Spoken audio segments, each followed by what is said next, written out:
परीक्षा नहीं हुई, लेकिन आज नहीं तो कल होगी। ये कोरोना महामारी आज नहीं तो कल जरूर खत्म होगी। स्कूल कॉलेजेस कभी ना खुले, ऐसा नहीं होगा।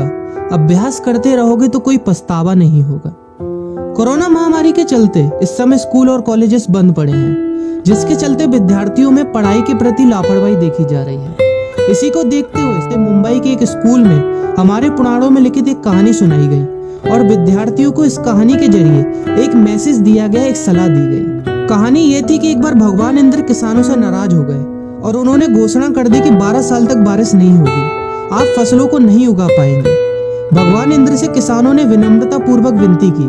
किसानों की विनती को देखते हुए इंद्र ने बड़ी चालाकी से बारिश न होने का सारा श्रेय भगवान शिव के ऊपर डाल दिया और कहा कि बारिश तभी संभव है जब भगवान शिव अपना डमरू बजाएंगे। लेकिन इंद्रदेव भगवान शिव के साथ पहले ही गुप्त रूप से चर्चा कर चुके थे और उनसे किसानों के साथ सहमत नहीं होने के लिए भी अनुरोध कर चुके थे। जब किसान भगवान शिव के पास बारिश के लिए विनती करने के लिए गए तो उन्होंने भी कह दिया कि बारिश तभी होगी जब मैं 12 साल बाद अपना डमरू बजाऊंगा।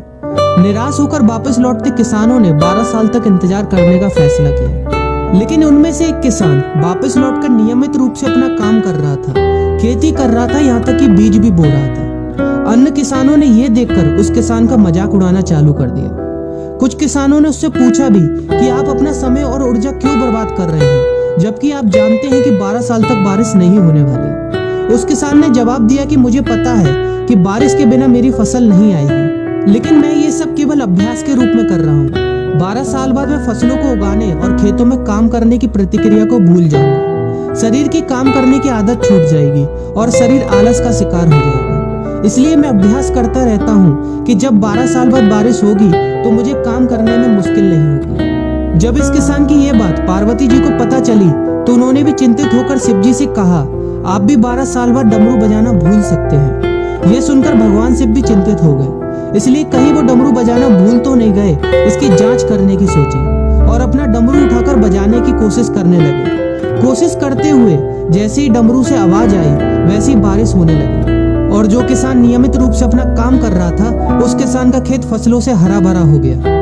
लेकिन बाकी सभी बारिश का इंतजार करते किसानों को पछतावा हुआ, क्योंकि उन्होंने अभ्यास करना भी छोड़ दिया था। इसी तरह 2 सप्ताह बाद, 2 महीने बाद या 2 साल बाद लॉकडाउन समाप्त हो जाएगा। कोरोना महामारी भी खत्म हो जाएगी। इसे घूरने या इस महामारी के खत्म होने तक का इंतजार करने से बेहतर है कि आप जिस कक्षा में हैं या जिस अगली कक्षा में जाने वाले हैं उसका अध्ययन करें। पुस्तकों का अध्ययन करके अपने कौशल को तेज करें। आपके पास जो ज्ञान है उसे और बढ़ाएं। इस समय का इस्तेमाल करें और ये सोचें कि आप और भी बेहतर कैसे कर सकते हैं, क्योंकि डमरू कभी भी बच सकता है। इसलिए अभ्यास करते रहें। अभ्यास ही गुणवत्ता का सार है। अभ्यास ही है जो आपको किसी भी क्षेत्र में पूर्ण बनाता है। अगर आप अपनी पढ़ाई के प्रति लापरवाही छोड़कर अभ्यास करते रहेंगे तो जब काम करने का समय आएगा, जब भी परीक्षा देने का समय आएगा, तो आप हर चुनौती और अपने हर क्वेश्चन का जवाब देने के लिए तैयार रहेंगे। अपना ध्यान रखें और अपनों का ख्याल रखें, क्योंकि कोरोना भी गया नहीं है। घर पर ही रहने की कोशिश करें ताकि आप भी और अन्य भी सुरक्षित रहें और नियमित रूप से अभ्यास करते रहें, क्योंकि डमरू कभी भी बच सकता है। वीडियो अच्छी लगी हो तो वीडियो को लाइक और अपने फ्रेंड्स के साथ शेयर करना मत भूलिएगा। और अगर आप एक पेरेंट हैं तो आप भी